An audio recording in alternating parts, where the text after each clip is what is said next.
In this video, I want to talk about the calculation of power in DC resistive circuits. First, to define power, power will be represented by the letter P and the units are watts. Watts mean energy per unit time. So therefore, the units of power are actually joules per second, which means how much energy is being delivered to the circuit per unit time, or how much energy is dissipated in the circuit in 1 second. Now, how to calculate power in our circuits? So let's take a look at the units of voltage. So you see the voltage is defined as work per unit charge. So therefore the units of voltage are joules per coulomb, and the units of current are coulomb per unit time. So it's amount of charge. So this is charge per unit time. Therefore the units are coulomb per second. Now if we look at these three different units together, we can now see that the power can be calculated by multiplying voltage and current. So you see power is the product of V and I, and to see if the units match on both sides, so the units of voltage are joules per coulomb and that of the current are coulomb per second, and therefore the end result is that we get joules per second, which is the unit of power. So we can thus say that the power can be calculated by multiplying voltage and current. Now consider Ohm's law. Ohm's law says that the voltage across a component, a resistor basically in this case, is the product of I times R. R is the current flowing through the resistor, R is the resistance value. So using Ohm's law along with the equation for power, I can write power in a few different ways. So for example, power can be written as V times I, but V is equal to IR. So I can say IR times I. So that is equal to I square R. Now this is another way of calculating power, but it is the same amount of power.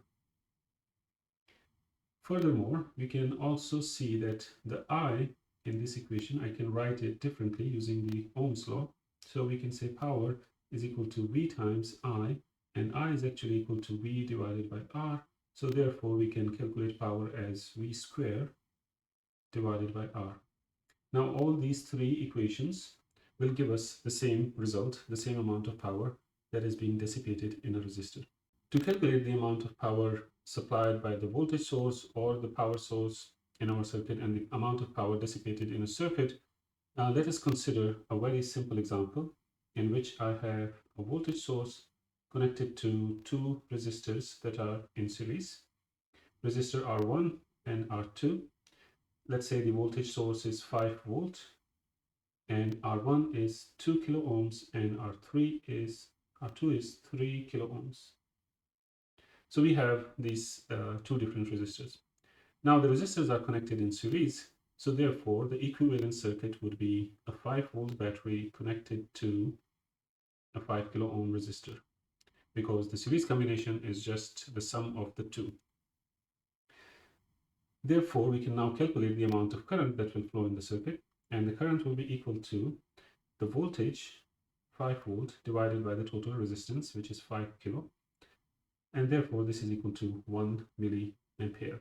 So 1 milliampere will be flowing in my circuit. So that's the current I, 1 milliampere.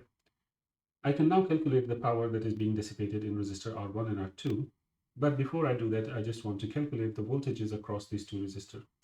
The voltage across resistor 1, we will call it V1, is I times R, and I is the same in both resistors, so I will just write I, and the resistance value is R1, so therefore V1 is 1 milli times 2 kilo, and 1 milli times 2 kilo, milli is 10 to the minus 3, and kilo is 10 to the plus 3, so therefore the voltage V1 is 2 volts. So 2 volts will drop across resistor R1.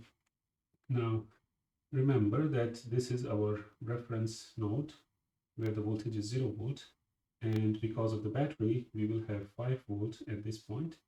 Now we just calculated that V1 is 2 volts, so 2 volts will drop across the resistor R1, therefore we should be left with 3 volts at this point. If 3 volts, we have 3 volts at this point and 0 volts at this point, Therefore, the voltage drop across resistor R2 must be equal to 3 volts. But let's calculate it. According to Ohm's law, V2 equals I times R2. I is 1 milliampere, R2 is 3 kilo ohms, therefore V2 is equal to 3 volts. So now we know the voltage drop across each resistor, and we also know the current flowing through each resistor. So we can now calculate the power in many different ways. So let's say we want to calculate the power dissipated in resistor 1. So I will call it PD1, the power dissipated in resistor 1. That should be equal to the voltage times the current. But we need to be careful what voltage means here. So voltage times current. This voltage should be the voltage across resistor R1 because we are calculating the power dissipated in resistor R1. So this is the voltage across resistor R1, which is V1. And that was 2 volts. And the current is 1 milliampere through resistor R1. So therefore, the power dissipated in resistor 1 is 2 milliwatts. So we got 2 milliwatts power dissipated in resistor 1. Before moving to resistor 2, I just want to show you that we can use a different equation and we should expect the same result. So let's calculate the power dissipated in resistor 1, but using a different equation. Previously, we used V times I. Now let's use I square R, because this is resistor 1, so it's I square R1. I is 1 milliampere, so I will take the square of 1 milli times R1 is 2 kilo. Milli is 10 to the minus 3. If I take the square of that, that will be 10 to the minus 6 and multiplied by 2 times 10 to the plus 3. And now if you multiply them, you will see that this is 2 milliwatt. PD1 is 2 milliwatt. Again, you can now confirm that both equations gave us the same result, and you can try the third equation. That should also give you 2 milliwatt. Let us now calculate the power dissipated in resistor R2.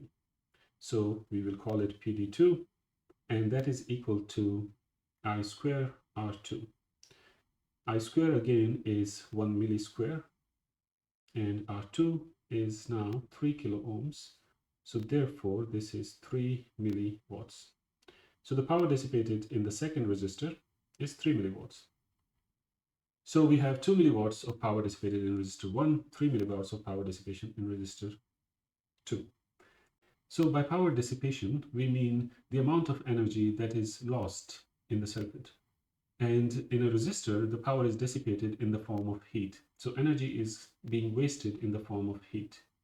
The amount of energy being wasted in resistor R1, for example, which is 2 milliwatt. So it means 2 millijoules of energy is being converted to heat every second in that resistor.